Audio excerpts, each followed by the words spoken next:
So thank you for talking to Novi magazine. And my first question would probably be one of,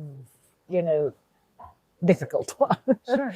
And that is actually, do you believe that there is a possibility of environmentally safe mining, especially when we speak about diabarit and lithium? Mm-hmm. Okay, so on a very general level, technologically speaking, it is possible to mine in a safe and sustainable way. However, that possibility seldom translates into practice. That possibility, sorry? It seldom translates into actual practice, right?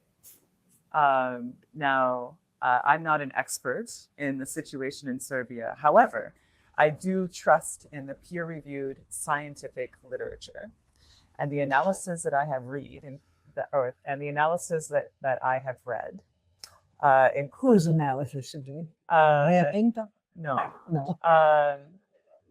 Published by a coalition of scientists, local scientists, but also with scientists from a national laboratory in the United States and at University of Florida, published in Nature, which is a top scientific journal globally. Mm-hmm. They conducted tests on the soil and water contamination resulting from exploration activities only, right? And to summarize the findings of this study, they found that in the geological endowment of the area, right, the geological endowment that contains the lithium, there was also arsenic and boron. Boron from diabarit. There is Precisely. And so from a separations and chemistry standpoint,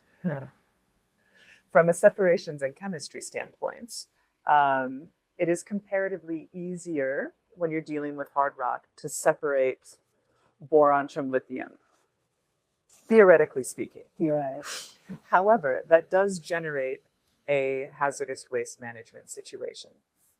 Now, the reason that the prevalence of arsenic caught my attention is because in other areas where I have done research, such as China's Bayan Obo rare earth mine, right? So rare earths are not lithium; those are two different things.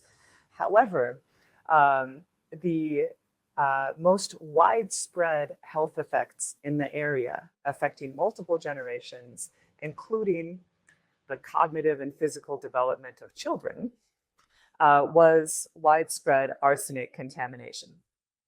Now, arsenic in that context too is a byproduct of mining. It's not what they're after, but it simply proliferates in the water and the waste once they dig it out of the ground and pulverize it and just leave it there, right? Having that in mind, do you think that extracting lithium from diabarit here, where diabarit is the only mineral that is found in Serbia, as far as I know? Correct. Okay, and it was found by Rio Tinto researchers, as I remember well. Well, it also contained boron, Correct. which in certain quantities I was told could be okay, useful, but after it goes over that certain quantity, it could be very hazardous, especially for complete ecosystems. So habitats, the world, the animals, and the water world. So what do you think about that? I mean, the potential hazardous effects from that. Sure. Let's have that. So the thing to understand about the acceptable threshold levels is that those thresholds are set at an assumed level of safe exposure. No, let me say that again. Those thresholds are set at a politically negotiated level of perhaps acceptable risk. Mm-hmm. What it doesn't take into consideration are how those contaminants might interact in the human body with other contaminants that are present in the environment. And those thresholds do not consider. Excuse me, you're talking about boron. Well, I'm talking first generally, so that we understand, really like how to interpret these boron thresholds, right? And they also don't consider the multi-generational effects. So what happens, for example, when someone grows up in a region, drinking water that contains elevated levels of boron and other things, and then what happens when they decide to have a family, right? What are the health conditions for that child and their children, right? These multi-generational questions are unanswered across the board with many contaminants. Mercury might be an exception, right? So that is how we have to understand the sort of thresholds for boron and arsenic and anything else that are set in regulation. I want to find the citation that they used that the government changed the boron thresholds. They removed the limits. They removed the limit. According to this article, which was published in Nature in 2024, right? So now it seems that boron cannot be hazardous, right? That's not at all, like legally, it's not hazardous. Legally, of course. Scientifically, physically, of course it is. And that, I think, just reveals the political nature of these contaminant regulations. It's almost always a negotiation between government, industry, and science. Yes. With, in many cases, industry getting the upper hand. This is something that my research team has seen globally, right? Yeah, the same thing is here. Including in the US and Canada, right? Including in the United States and Canada, we see this practice where same thing, where thresholds and limits are quietly adjusted or quietly removed. I know that lithium is extracted, like these days, in several countries, like Australia, Chile, I think, China, and Zimbabwe. Correct. And Argentina, Argentina, and Portugal. correct. Okay. So the only place that is mentioned as a place where the mine is close to an agricultural area is Portugal, and it's ground mine. In Serbia, Rio Tinto plans underground mine, but that is planned in the middle of a most fertile area in Serbia. So that area is rich is fertile and is rich in water, both underground and underground water. So the main concern is what would happen if the water is polluted and if the ground is polluted enough to prevent any agriculture around, I don't know how big area, but certainly not very small area around the mines, regardless of they're planned to be like two tubes that are 600 meters or so deep in the ground. And then we have underground waters and all this stuff. So what do you think about that, the possibility to avoid pollution in such in that kind of area? So fertile agriculture area where people live in agriculture like for decades. Well, I would say it's very hard to do. It's very difficult to avoid, particularly if you're doing very deep boreholes that are interacting with the subsurface hydrology in ways that are very difficult to map to a sufficient degree of precision to actually guarantee that the mining activities will not affect the water quality. The other thing that I think is really important to consider about this is the whole pretext for developing this lithium project is to support the renewable energy transition in the name of climate change and sustainability and all of that. And so if in fact climate and sustainability are the priorities, then I think it's really important to not impose new mining operations in places that are already living in a sustainable way, right? In a prosperous agricultural way, right? And in fact, I would even question, well, in fact, I'm interested by the incidence of boron in this deposit because it raises questions for me. Could it be that in boron mines in other parts of the world, that lithium is accumulating above the ground as a waste product? Rio Tinto, for example, owns a boron mine in California in the United States. It's the largest boron mine in the world. They extract boron principally from that deposit, and they've been doing it for years. So that means there's all this other material that's accumulated as waste. So lithium in that case is a waste, basically. In many cases, right? So it's used as it's potentially sitting above ground, right? And that's just one example. So And there's many other mines for different commodities around the world where not just lithium, but other energy transition minerals are just sitting there as waste. And, you know, the challenge that I've repeatedly put to industry is they need to show us that they can innovate away from digging new holes in the ground, right? Particularly in light of the energy transition and climate imperatives. Yes, there is in fact lithium in a deposit in Yadar Valley, but also there is lithium sitting above ground, miscategorized as waste in lots of different mines globally, including mines that are operated by potentially in mines that are operated by Rio Tinto. Generally speaking, across the world, but they are promising almost absolutely, if there is such thing, absolutely safe mining here, claiming that there is almost impossible to have any air, water or land pollution. And I don't know if you're familiar with the Rio Tinto study called The Impact of the Yadar Project on Environment. So I haven't had a chance to read it. However, I have heard about it. You heard about it. And essentially everything's going to be great? Of course. Is that the conclusion? That's their conclusion. Okay. But then local experts really went against it and pointed out a lot of holes in their idea, saying that, yeah, on paper it looks really great, but in practice that is almost impossible. The main problem they pointed out relates to water pollution.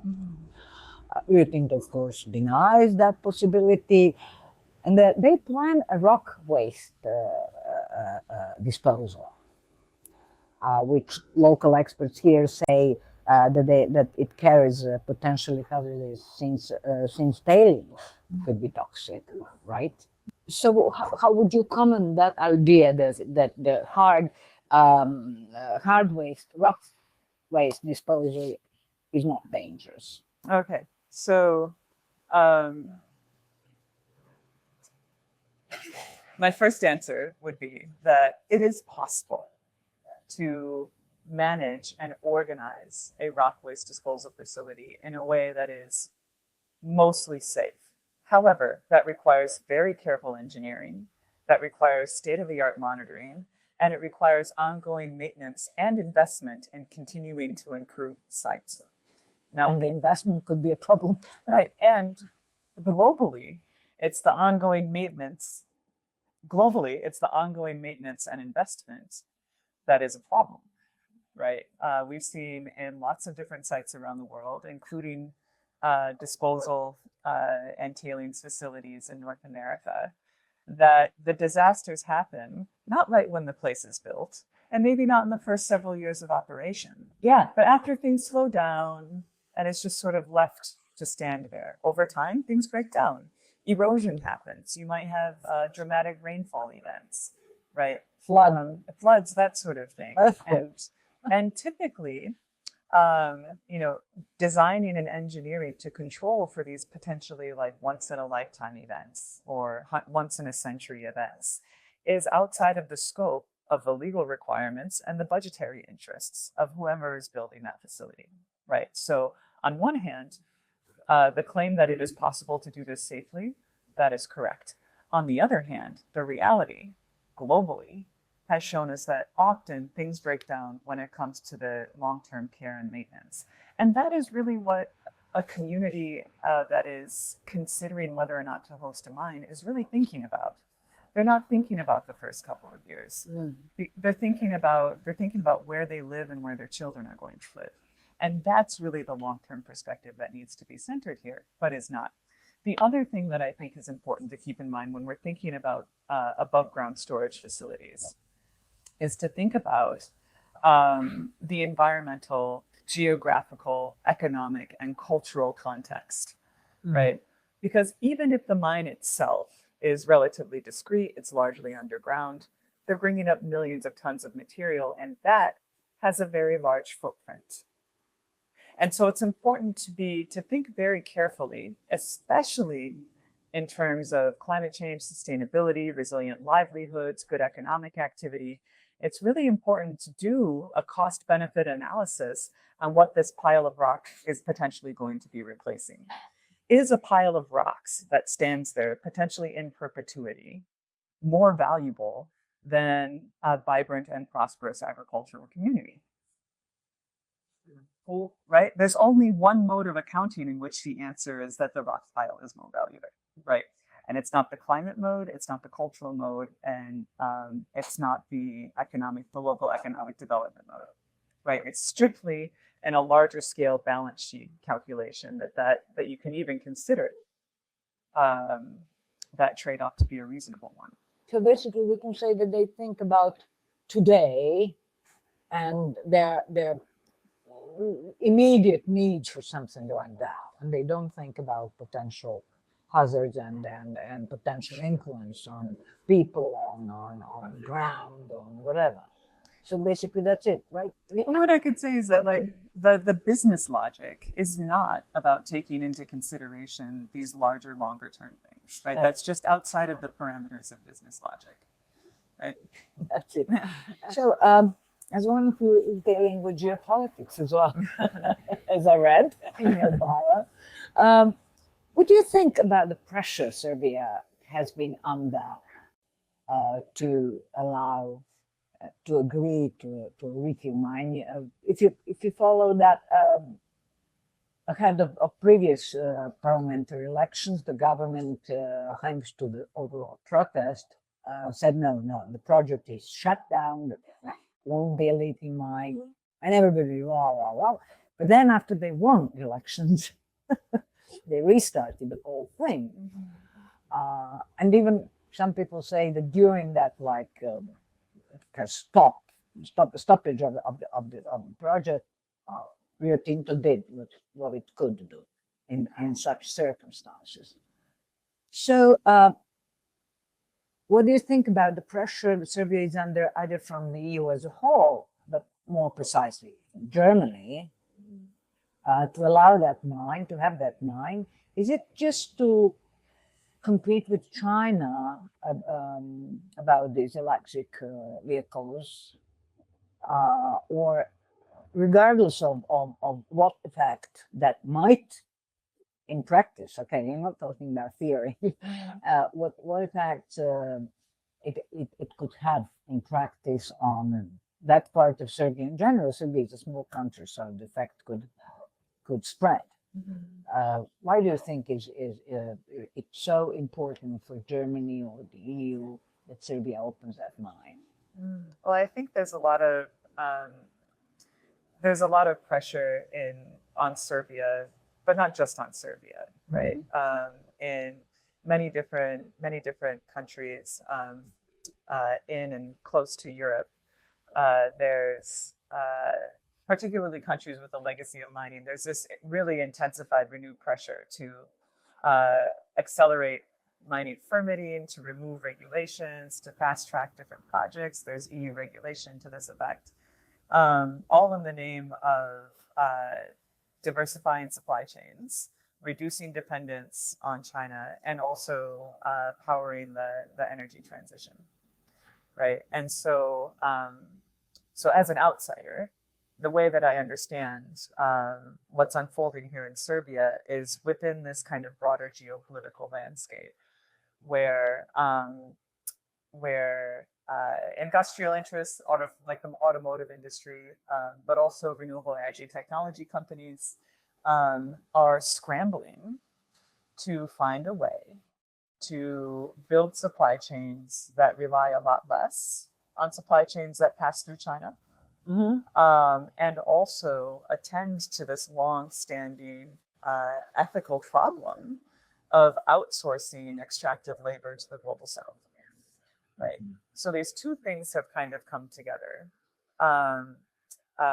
to sort of redirect extractive pressure to places within Europe, but also within North America, right? And kind of neighboring and allied countries to open extractive operations there or here. Now, the issue, though, is that, and what my team and I are seeing is that in many ways, the dynamics that we're playing out globally between the richer and more powerful global north and the less powerful global south are now playing out on a different scale, right? Internal to North America, internal to the European community and its neighbors, right? Where extractive interests, for the most part, there are some important exceptions, but extractive interests are going to places that maybe have less power of refusal. And this is a dynamic that's played out globally, and now we're kind of seeing it come a little bit closer to home. And so it really, so one of the primary purposes for this proposed mine, this proposed lithium mine in Serbia, is to supply the German automotive industry. From the German perspective, that solves a lot of problems, right? Because it solves the problem of potentially sourcing from water scarce regions inhabited by indigenous people in the Americas, right? Which is a problem. It potentially solves the problem of relying on China for processing, right? It helps to bring the supply chain closer to home. And so again, if you're not thinking really about the local context and what is to be lost locally if these agricultural livelihoods are replaced by a lithium mine, it seems like a very clean solution, right? But again, this is where the sustainability, the climate piece, and the energy transition piece force us to have a more sophisticated and locally informed conversation. Yeah, right. Germany is still stalling its opening of lithium mining, as far as I know. Yeah, because it's complex, right? I mean, you're asking, even if you're talking about, a remote or rural area, the proposition to open a mine and to build all of the infrastructure that supports and to bring in all of the traffic and the material that requires, it's asking a lot, right, from the local and regional community. But more fundamentally, if this is being done in the name of climate and sustainability, we do have to think about what the total emissions are of a proposition for opening a new mine, as opposed to, say, for example, sourcing lithium from other places, right? Like tailings or current waste sites, right? Yeah. Okay, so hypothetically speaking, as an expert in various areas, as you are, so it's geography? I'm a geographer. Yeah, I work on critical raw materials supply. Yeah, but you're also a geologist, aren't you? No, not formally trained as a geologist. I'm not formally trained. And geopolitics? Yeah, it's part of, geography is a big field. It's the geo. It's everything on Earth. Okay. Would you give a green light to lithium mine here in Serbia, bearing in mind currently available technologies which are supposed to eliminate or dramatically reduce the possible environmental hazard? So would you, if somebody asked, Julie, what do you think about this mine? And would you say just theoretically, of course, but in practice, oops. So what would be your answer? So in general, I'm very skeptical of the need to dig new holes in the ground. About the need to open new mines to dig new holes in the ground, when globally we have this parallel problem of millions and millions of tons of material that's already been dug up out of the ground and is just sitting in different places and communities around the world that's miscategorized as waste. And so my response would be, have all the other alternative options been exhausted? Have, in fact, existing tailing sites and lithium abundant areas been analyzed for their lithium availability? Have, in fact, all other options been exhausted? And is there truly no other alternative to opening a mine in a prosperous agricultural valley? Yeah. I think the answer to that is no, right? Then the answer is no. In practice, no, yeah. Yeah,